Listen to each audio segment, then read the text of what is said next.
I'm David Mason, the Director of Public Health for the town of Sandwich, and today we're down on Peters Pond at the Oakcrest Cove Public Beach for Peters Pond, and we're going to talk about cyanobacteria because there's been a lot of questions, and it's really a current event in terms of what's going on and how it's affecting people's summers.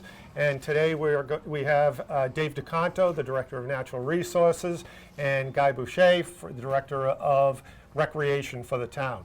And what we'll do is Dave's going to give us a basic breakdown of cyanobacteria and how it occurs, what you'll see in the ponds.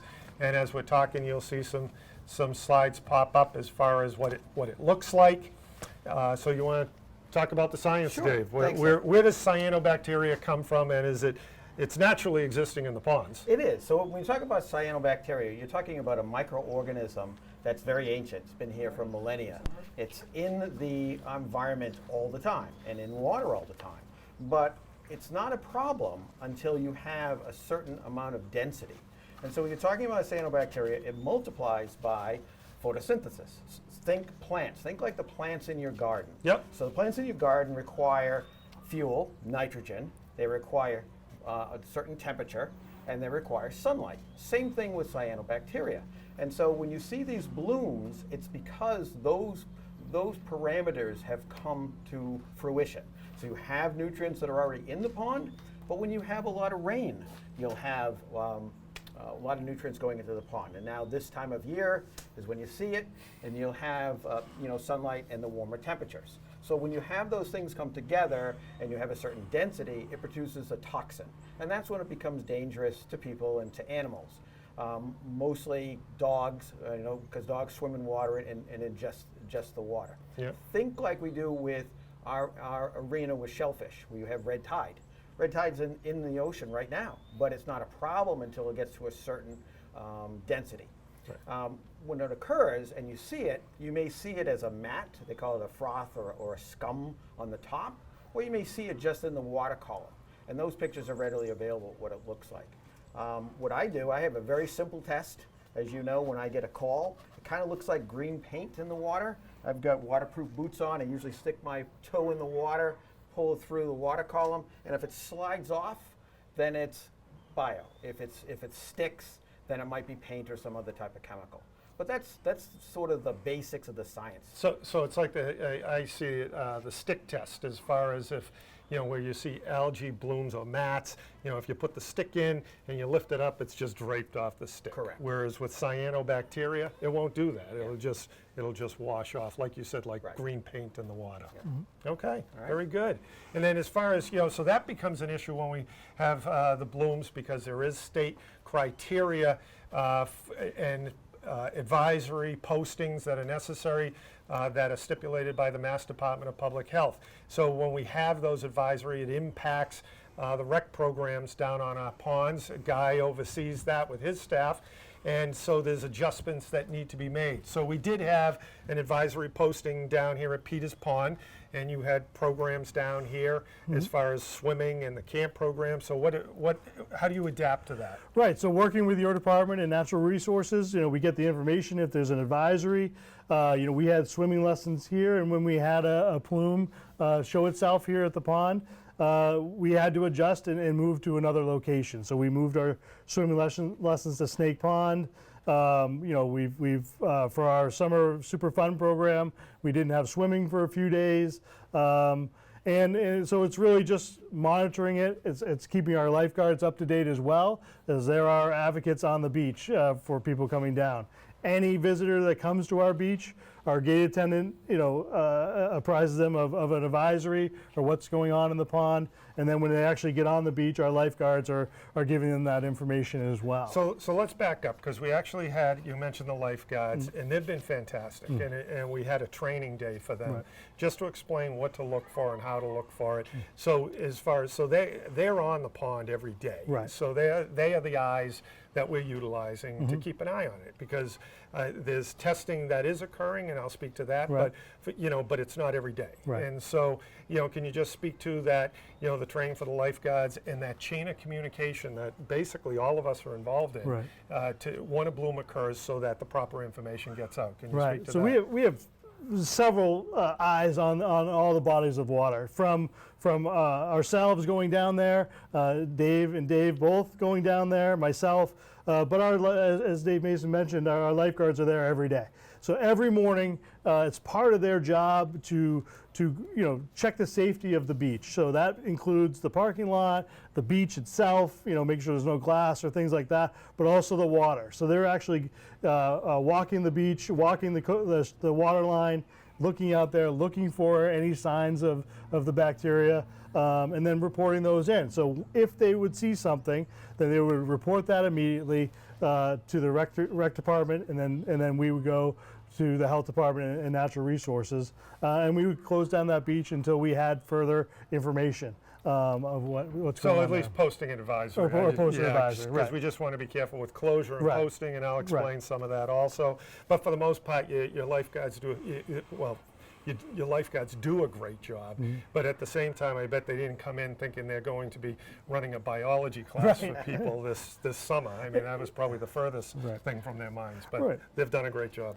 Yeah, they have. They've been a great staff. Dave's come in and talked to them several times to make sure they understand, what they're looking for and what it is, and they've taken on the task, and they've taken it seriously, and they're doing a good job observing that. Okay, so I guess the challenge is then at this point, because what is occurring is the town contracted with the Association for the Preservation of Cape Cod, and that is a nonprofit entity that is interested in the pond protection and evaluating the status of the ponds.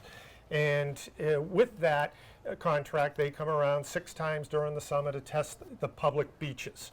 And they'll post it as they have their level of criteria, and they post it as low, medium, and high, in terms of, and that speaks to how many cells they're actually seeing in the pond, or if they're seeing a bloom occurring when they come down to do the testing. At the same time, the Mass Department of Public Health has a level of criteria for cyanobacteria.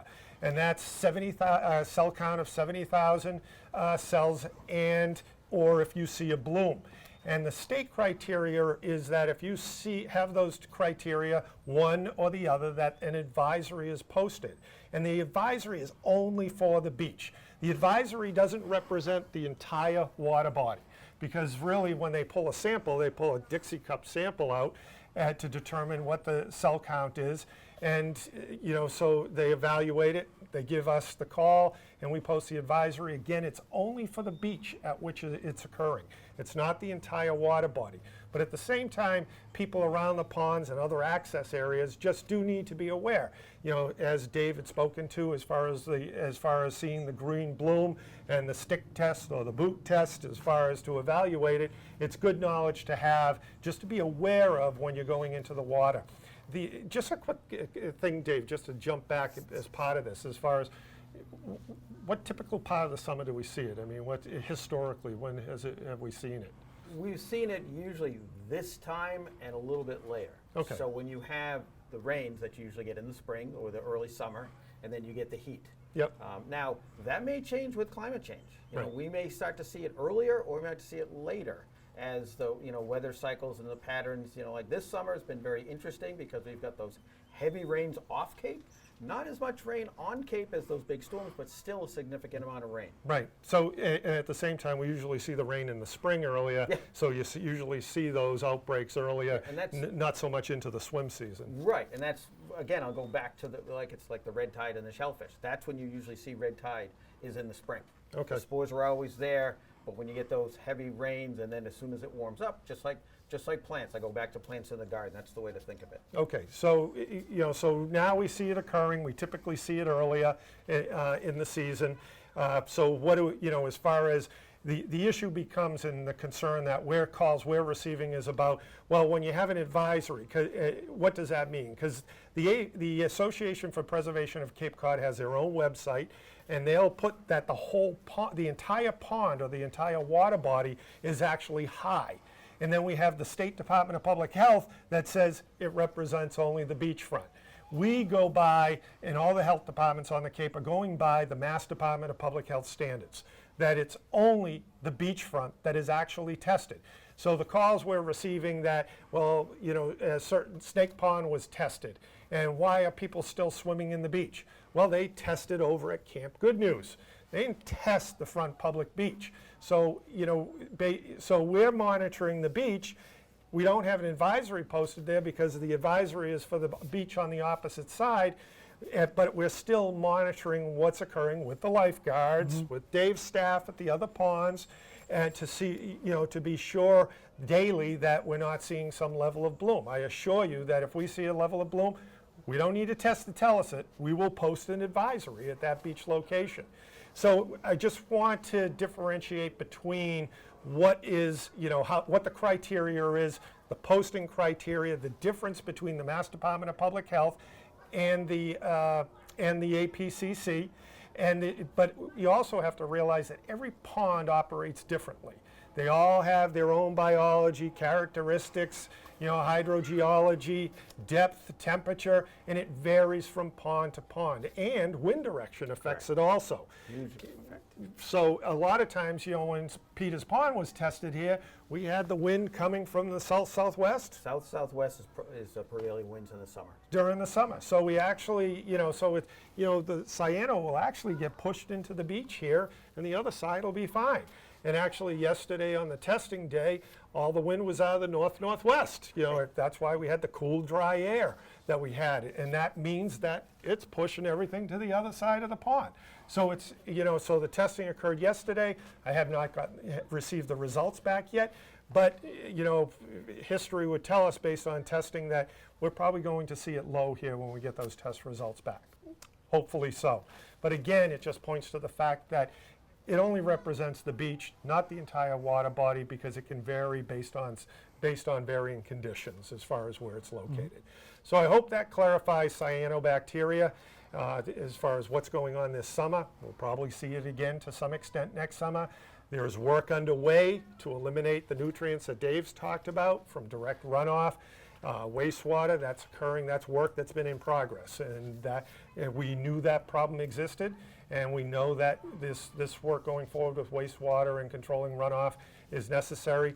Fertilizers on your lawns are a big issue too. If you're on the pond, you can minimize your fertilizer use to reduce the nutrients going into the ponds, and that is another step towards eliminating that problem that we're seeing.